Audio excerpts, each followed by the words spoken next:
الحمدللہ رب العالمین۔ حاضرین اور ناظرین، السلام علیکم ورحمۃ اللہ وبرکاتہ۔ ہم اسلامک جنرل نالج کی سیریز میں ہیں۔ اللہ تعالیٰ کا بہت بڑا فضل کرم اور احسان ہے کہ ہم اسلامی معلومات کو حاصل کرنے کی کوشش کر رہے ہیں۔ رینڈم کوشچن اور آنسر ہم دیکھ رہے ہیں، اور اس سے بھی اسلام کی معلومات میں اضافہ ہوگا ہمارے، اور انشاءاللہ ہم دوسروں کو بھی بتا سکیں گے۔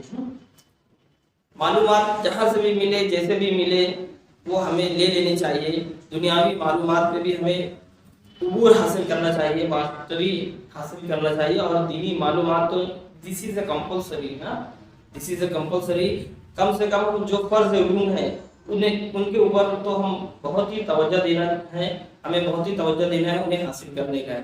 دیکھو ہم اسکول میں پڑھتے ہیں تو اس میں کچھ میجر سبجیکٹ رہتے ہیں، کچھ مائنر سبجیکٹ رہتے ہیں کالج وغیرہ میں۔ تو میجر سبجیکٹ میں you should get a passing marks in major subject, جیسے اور بہت سارے جو رہتے ہیں آپشنل رہتے ہیں، اگر آپ اس میں تھوڑا کم مارکس بھی لے کے آئیں گے تو چلے گا، لیکن جو فرض ہیں اور جو واجب ہیں اور جو سنت موقدہ ہیں، یہ سب میجر ہے، ان کے اوپر ہمیں خاص طور سے توجہ دینا ہے، اور کفر، شرک، حرام اور اسراف وغیرہ سے جو سنت موقدہ کا اپوزٹ ہے اس سے ہمیں بچنے کی کوشش کرنا ہے انشاءاللہ، ٹھیک ہے۔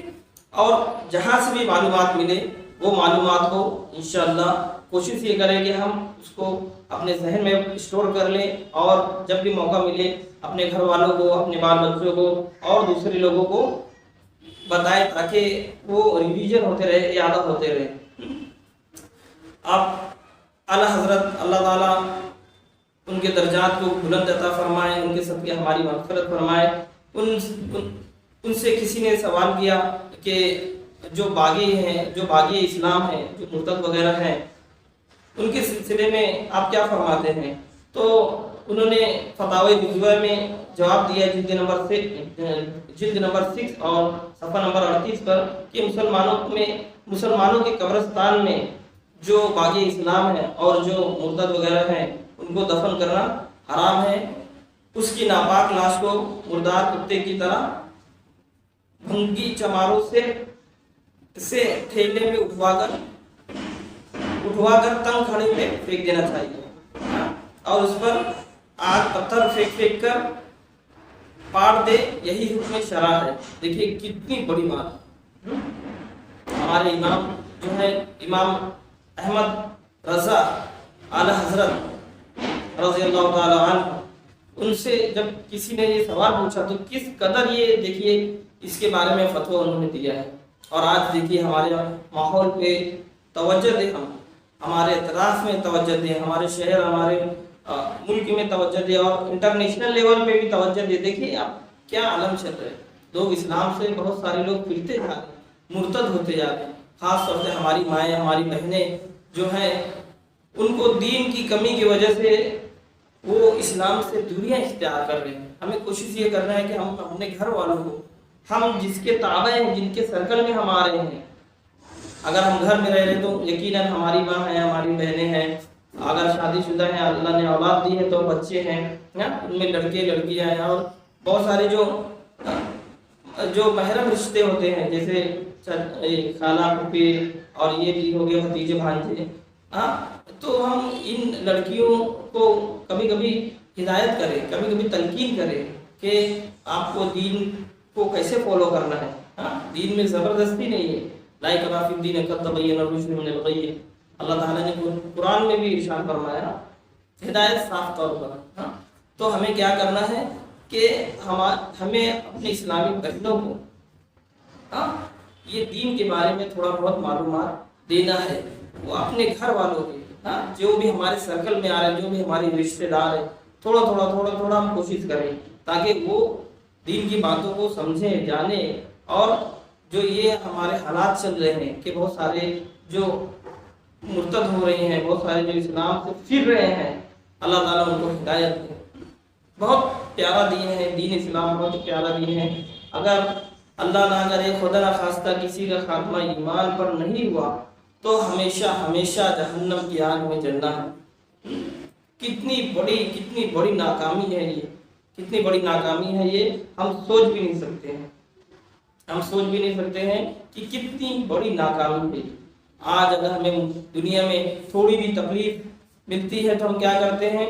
پریشان ہو جاتے ہیں، پریشان ہو جاتے ہیں۔ اگر رزق کے بارے میں ہمیں تنگی ہوئی تو پریشان ہو جاتے ہیں، بیماری میں ہمیں کچھ بیماری آ گئی، کچھ پریشانی آ گئی تو ہم ٹینشن میں آ جاتے ہیں، ہاں کیسے علاج کرائیں گے، کہاں سے پیسہ آئے گا، کہاں جائیں گے، کیا کریں گے۔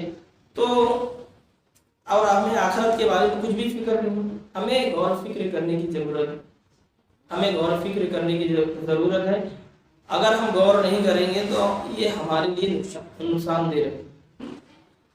اگر ہم غور نہیں کریں گے تو یہ ہمارے لیے بہت دنیا میں بھی نقصان دہ ہے اور آخرت میں بھی نقصان دہ رہے گی۔ ہاں جیسے ہی آنکھ بند ہوگی اسی وقت ہمیں سمجھ میں آ جائے گا کہ کیا فائدہ ہے اور کیا نقصان ہے۔ تو میرے بھائیوں، کوشش یہ کریں کہ دین کو ہم پکڑیں، دین کو پکڑیں جو اللہ تعالیٰ نے اور اس کے حبیب صلی اللہ علیہ وسلم نے ہمیں کرنے کا حکم دیا ہے، اس کو ہم کوشش یہ کریں کہ کریں۔ اگر اور جن سے بچنے کا ہمیں حکم دیا گیا ہے اس سے بچنے کی ہم کوشش کریں۔ کم از کم جو ضروری علوم ہے، فرض ہو گئے، واجبات ہو گئے، سنت موقدہ ہو گئے، ان کو ہم کبھی نہ چھوڑیں اور ان کو مضبوطی سے پکڑے رہیں، اور کفر شرک ان سے ہم دور رہیں، ان کے قریب بھی نہ ہٹکے، ان کے قریب بھی نہ جائیں۔ کفر شرک ہو گئے، حرام ہو گئے اور اسات وغیرہ جو ہو گئے، ان سے ہم دور بھٹکے، ان کے قریب بھی نہ جائیں، ان کی صحبت میں رہنے والوں سے ہم کوئی کانٹیکٹ نہ رکھیں نا۔ تو یہی بس مقصد ہے کہ ہم دین اسلام کو سیکھیں اور جتنا پاسبل ہو سکے ہم اس پر عمل کرنے کی کوشش کریں۔ اللہ تعالیٰ سے دعا ہے کہ اللہ تعالیٰ اپنے حبیب صلی اللہ تعالیٰ علیہ وسلم کے صدقے و طفیل اور پیارے وسیلے سے ہماری دنیا بھی کامیاب بنا دے، ہماری آخرت بھی کامیاب بنا دے میرے مالک، اور تو اپنے فضل سے ہمیں جنت الفردوس میں جگہ عطا فرما۔ وصلی اللہ تعالیٰ علی خیر خلقہ سیدنا مولانا محمد وآلہ وأصحابہ اجمعین برحمتک یا ارحم الراحمین، وما علینا الا البلاغ۔ السلام علیکم ورحمۃ اللہ وبرکاتہ۔